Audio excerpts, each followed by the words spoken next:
అందరికీ నమస్కారం. ప్రజాస్వామ్య వ్యవస్థలో డాక్టర్ బిఆర్ అంబేద్కర్ గారు రాసిన రాజ్యాంగాన్ని, ప్రజాస్వామ్యాన్ని, ఎన్నికల ప్రక్రియని పెద్దిరెడ్డి రామచంద్రారెడ్డి గారు అపహాస్యం చేసినంతగా బహుశా రాష్ట్రంలో ఏ రాజకీయ పార్టీ, ఏ రాజకీయ నాయకుడు చేయలేదు. రామచంద్రారెడ్డి గారు తన రాజకీయ జీవితం అంతా అక్రమాల ద్వారా, దౌర్జన్యాల ద్వారా, అరాచకాల ద్వారా, ప్రతిపక్ష పార్టీలు నాయకులతో చీకటి రాజకీయ ఒప్పందాల ద్వారా గెలవాలనుకున్నారు తప్ప ఏనాడు ప్రజాబలంతో గెలవలేదనేది పొంగనూరు నియోజకవర్గ ప్రజలకు తెలుసు, చిత్తూరు జిల్లా ప్రజలకు తెలుసు. ముఖ్యంగా 2019లో వైఎస్ఆర్ కాంగ్రెస్ పార్టీ అధికారంలోకి వచ్చిన తర్వాత జరిగిన స్థానిక సంస్థల ఎన్నికల్లో తనకు ప్రజాబలం లేదని తెలిసి అధికారాన్ని, పోలీసుల్ని ఉపయోగించుకొని ఏ విధంగా ఆనాడు ప్రతిపక్షాలను కనీసం నామినేషన్ కూడా వెయ్యనివ్వకుండా అడ్డుకొని అరాచకాలు చేసి అక్రమంగా గెలిచారో రాష్ట్రం మొత్తం తెలుసు.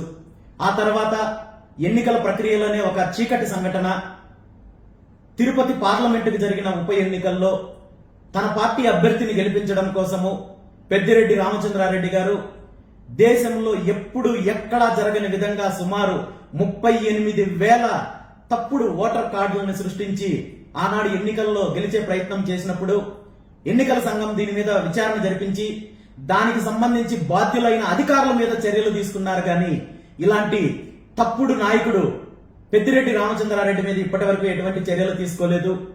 ఇప్పుడు వచ్చే అసెంబ్లీ ఎన్నికల్లో తను అక్రమంగా సంపాదించిన ఆస్తులు, అక్రమంగా దౌర్జన్యంగా అధికారాన్ని ఉపయోగించుకొని భూ కబ్జాల ద్వారా సంపాదించిన ఆస్తులని తన అఫిడవిట్ లో చూపిస్తే ప్రజలు ఎదురు తిరుగుతారు, ప్రజలు తనని చేదరించుకుంటారనే భయంతో తన సమర్పించిన నామినేషన్ లో, తన సమర్పించిన అఫిడవిట్ లో సుమారు 142 అక్రమ ఆస్తులకు సంబంధించి పూర్తిగా ఎన్నికల కమిషన్ కి తెలియపరచకుండా తీవ్రమైన నేరాలు చేసే ప్రయత్నము పెద్దిరెడ్డి రామచంద్రారెడ్డి గారు చేస్తున్నారు.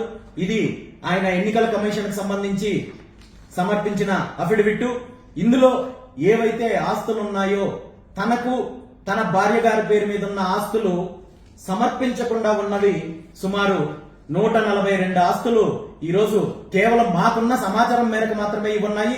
ఇంకా రాష్ట్ర వ్యాప్తంగా కావచ్చు, పక్క రాష్ట్రాల్లో కావచ్చు, అతనికి ఉన్న ఆస్తులు కావచ్చు, విదేశాల్లో ఉన్న ఆస్తులు కావచ్చు, ఇవన్నీ కూడా వివరాలు రావాల్సి ఉంది.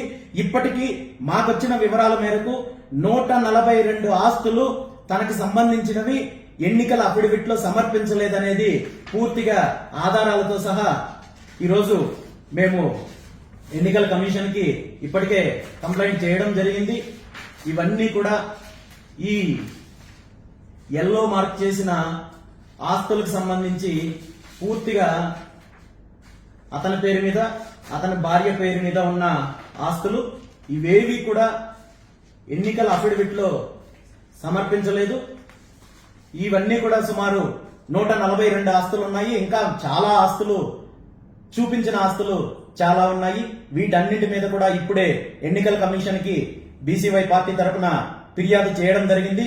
ఖచ్చితంగా ఎన్నికల కమిషన్ దీని మీద విచారణ జరిపి ఇలాంటి అరాచక శక్తులు ఎన్నికల్లో పోటీ చేయకుండా పెద్దిరెడ్డి రామచంద్రారెడ్డిని వెంటనే అనర్హుడిగా ప్రకటించి ప్రజాస్వామ్యాన్ని కాపాడాలని చెప్పి ఈ సందర్భంగా తెలియజేస్తూ, రాబోయే రోజుల్లో దీని మీద అవసరం అనుకుంటే హైకోర్టుకి, సుప్రీంకోర్టుకైనా వెళ్లడానికి సిద్ధంగా ఉన్నాను.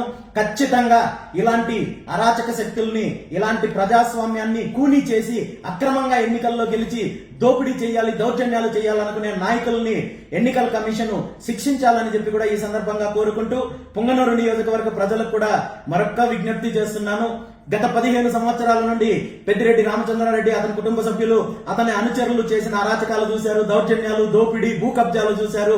వీటన్నింటికీ అంతం పలకాలంటే వీటి వెనకున్న చీకటి రాజకీయ కోణాలు, చీకటి రాజకీయ ఒప్పందాలన్నింటినీ కూడా బద్దలు కొట్టి పొంగనూరు నియోజకవర్గ ప్రజలు చెరుకు రైతు గుర్తుకు ఓటు వేసి ఒక కొత్త చరిత్రకు నాంది పలుకుతారని చెప్పి మీ బిడ్డగా, మీ కుటుంబ సభ్యుడిగా గత 5 సంవత్సరాల నుండి నియోజకవర్గంలో మార్పు కోసము, అభివృద్ధి కోసము, ఇతని దౌర్జన్యాల మీద పోరాటం చేస్తున్న నన్ను ఆదరించి ఒక్క అవకాశం నాకిస్తే పొంగనూరు నియోజకవర్గ అభివృద్ధితో పాటు మీ పిల్లల భవిష్యత్తుకు నేను బాధ్యత తీసుకుంటాను.